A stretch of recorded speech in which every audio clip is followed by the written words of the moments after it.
There is a tree on the island of Crete that was already 500 years old when Julius Caesar was born. It still produces olives today. This is the olive tree, and it may be the single most important plant in human history.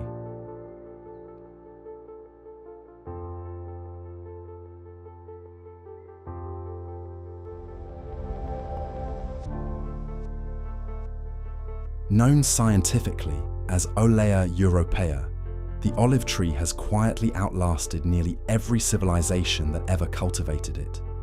Empires rose and fell. Cities were built, burned, and forgotten. The olive trees kept growing.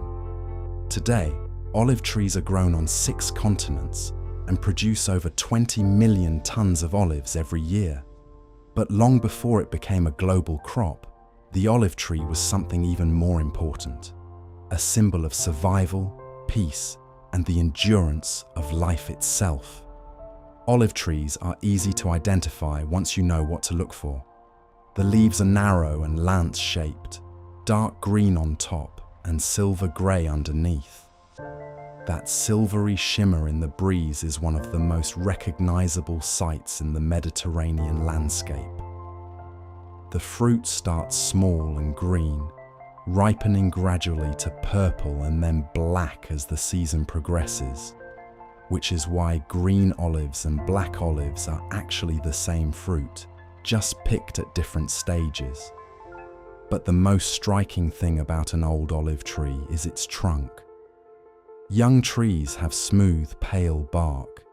As they age, the trunk twists and knots into extraordinary shapes, deeply furrowed, almost sculptural, as if the wood itself is recording every century it has survived.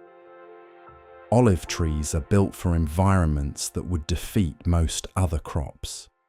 They require full sun, at least 6 hours of direct sunlight daily, and well-draining soil. In fact, they actively dislike rich, fertile soil. Too many nutrients and the tree puts its energy into leaves instead of fruit.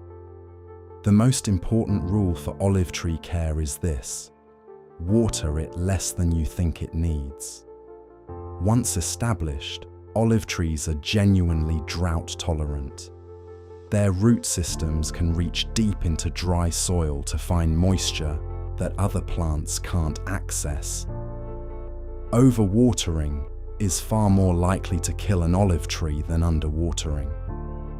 They also need a cold period in winter to trigger flowering, which is why they don't produce fruit well in tropical climates, even though they can survive there. The olive tree's uses stretch well beyond the kitchen.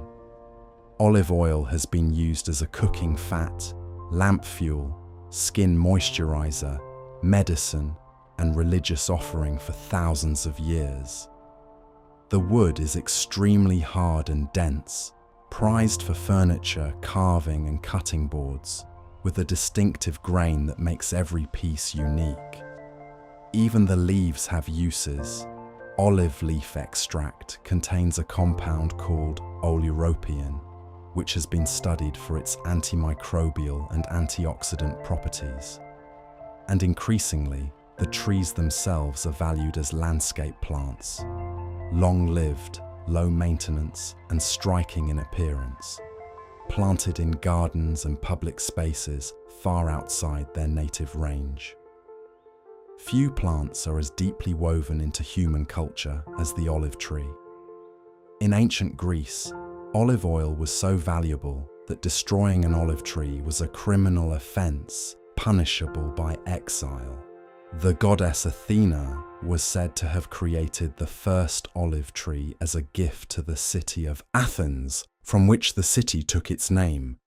The Romans spread olive cultivation so aggressively across their empire that by the 2nd century AD, olive groves covered much of the Mediterranean coastline.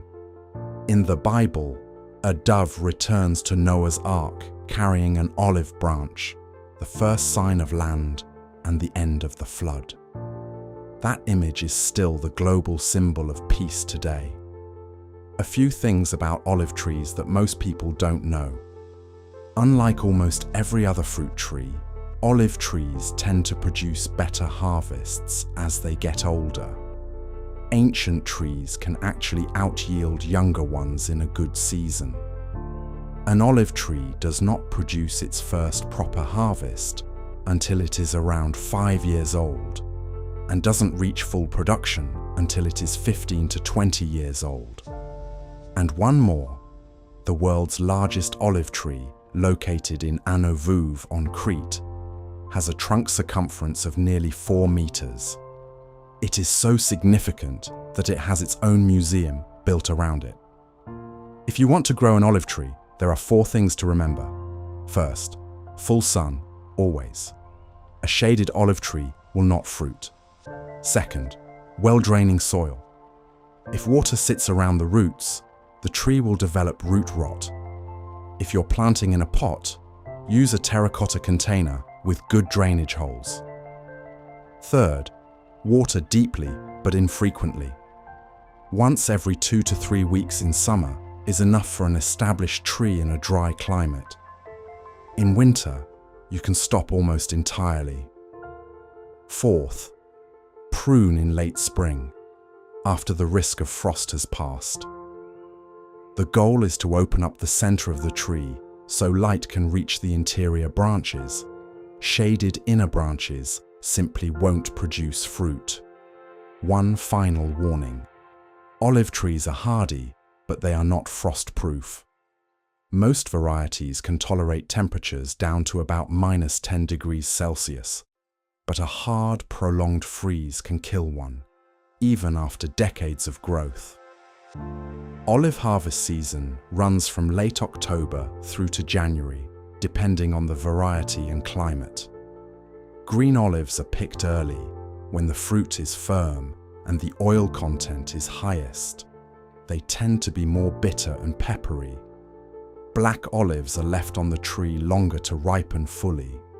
They're softer, milder, and higher in oil content. In large commercial groves, mechanical shakers or harvesting rakes strip the fruit from the branches quickly and efficiently. In smaller traditional groves, particularly in Greece, Italy, and Palestine, handpicking is still the norm, both to protect the fruit and because many trees are too old and gnarled for machines to work around. The olive tree is not just a crop. It is one of the longest-lived organisms on the planet, a cornerstone of human civilization, and a plant that has survived everything history has thrown at it. 3 things to remember. Some olive trees alive today are over 2,000 years old and still bearing fruit. They thrive on neglect, full sun, poor soil, and very little water. The olive branch became a global symbol of peace because of how deeply this tree was woven into the ancient world outro. Which plant should Plantpedia cover next? Leave it in the comments and subscribe for a new plant every week.